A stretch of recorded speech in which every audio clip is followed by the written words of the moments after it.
Hello and welcome to another tutorial. We will be looking at square pose. So square pose is, just say this was the front of my mat. My shin is parallel with the front of my mat. And I'm working on stacking my right shin over top of my left. So both shins are parallel with the front of my mat, with the front wall. My foot is on the outside of my thigh. I'm not putting it inside because you can see that supination that starts to happen. We want to avoid that in the ankle. So keeping the foot on the outside lets that ankle stay structured. Now there's space, right? Sometimes this isn't an issue. We just let gravity do its thing. Cool. But by putting the block here, that gives some feedback for the right thigh or the right knee. And with that feedback, it helps engage a little more.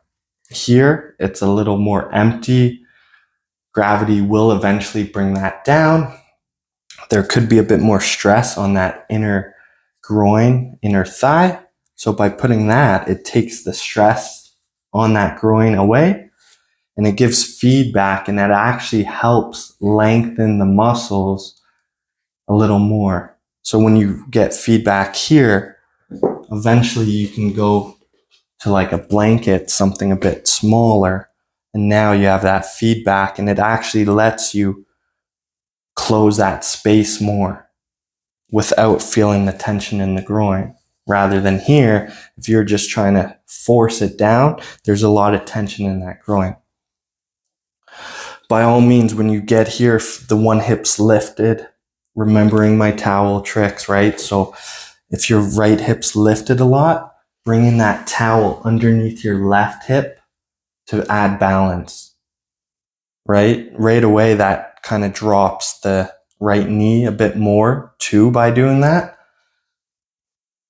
And if sitting like you're bowed, then get on a block, get on a blanket, but both sit bones. So those are things to think about in the square pose. Sometimes you'll get to a square pose first before you go into your shoelace, or even this can help open up a pigeon pose. Usually for pigeon, I'll go to deer first though. So I like, yes, go to square pose, get that length, and then go to your shoelace and get that length. Helps prime the body for that shoelace. So yeah, the foot on the outside, keeping the spine tall, right? You can use this as like an intro pose.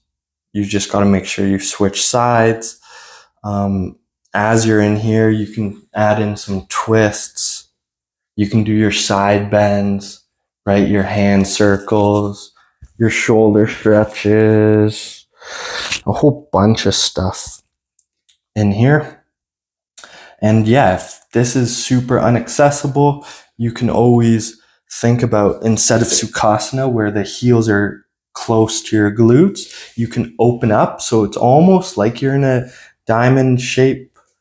But yeah, you're opening up and you're working on the parallel action of your shins facing the front of your mat or the front wall.